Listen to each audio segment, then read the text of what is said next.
Magandang araw sa inyo mga kabayan. Muli, sasagutan natin ang inyong mga katanungan sa pamagitan ng ating aklat, mahiwagang aklat na ito. Ito. Unang tanong natin, mayroon bang nasusulat dyan na imposibleng gawin pero nagawa niya? Okay, basahin natin dito sa 81 ng Nunoy. Nakalagay dito, ito nakalagay dito. Doon ay kaya kong ipunin. Yan, may iipunin siya. Ano kaya ito? Dragon Balls? No? Tuloy natin ang pagbasa. Doon ay kaya kong ipunin lahat ng bituin. Nako, napakahirap gawin yan. Mahirap gawin. Dahil yung bituin, napakalalaki yan. Hindi lang yan malaki. Napakarami pa. Billion of stars in the universe. Pero ang nagawa niya, naipon niya lahat yun. Doon. Matindi ito. Oh. Ano pa? Tuloy pa natin ang pagbasa. Doon ay kaya kong igapos ihip ng hangin. Nako. Yung hangin, hindi natin nakikita. Pero nararamdaman natin. Pero dito, naigapos niya yung hangin. Imposibleng gawin, pero nagawa niya. Naigapos niya yung hangin. Ano pa? Tuloy pa natin ang pagbasa. Doon ay kaya kong ipagbawal. Yan. Anong pagbabawal niya? Buhos ng ulan. Yan. Matindi itong taong ito. Yung buhos ng ulan, kaya niya ipagbawal. Kahit sobrang baha na siguro. Kung sobrang lakas ng ulan, kaya niyang ipagbawal yun o kaya niyang pigilin. Ganon katindi ito. Imposibleng gawin, pero nagawa niya. Okay? Pag nasagot ang tanong, dapat may palakpak. Palakpakan muna. Ito, isa pa tanong.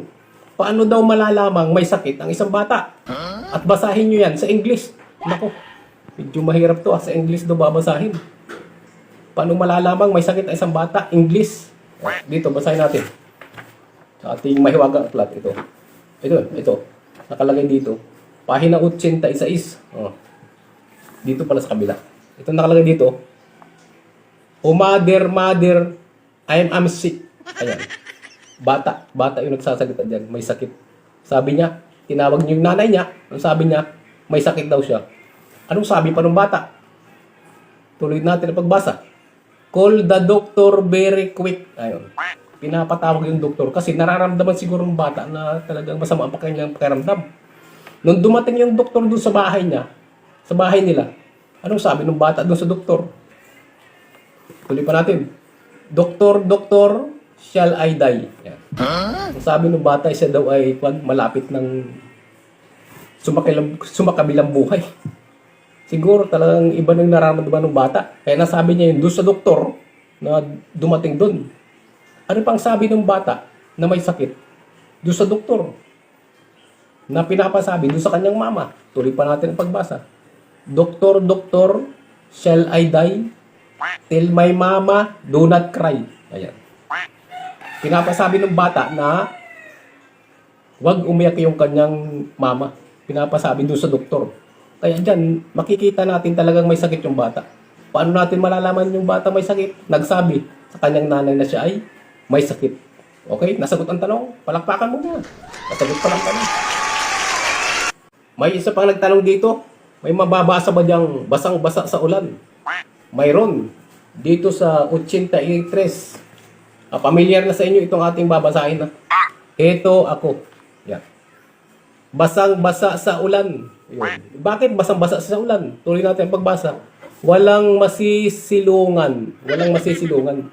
Siguro ito nasa gitna ng bukid. Hindi totoo yan. Nung umulan, malakas, wala siyang masilungan kaya siya basang-basa sa ulan. Ano pa? Tuloy pa natin magbasa. Walang malalapitan. Pag nasa gitna ka ng bukid, wala ka talagang malalapitan dyan at wala kang masisilungan kasi dyan, kung nakikita na kayo ng mga bukid, wala talagang masisilungan sa gitna, alam yung mga palayan. Eh, pag inabutan ka ng ulan doon, siguradong basang-basa ka sa ulan. At yung mga nasa gitna ng bukid na magsasaka, kuminsan sila ang tinatamaan ng kidlat kasi sila ang mas mataas sa mga palay. Kaya, antindi sila ang tinatamaan ng kidlat. Kaya pag ganung may thunderstorm, abay, umalis muna dyan sa gitna ng bukid. Kaso, wala kang masisilungan. Kasi, wala kang bahay dyan. Delikado. Kaya, kitang-kit natin dyan na nasagot ang tanong na basang-basa sa ulan. Palakpakan muna. Salamat.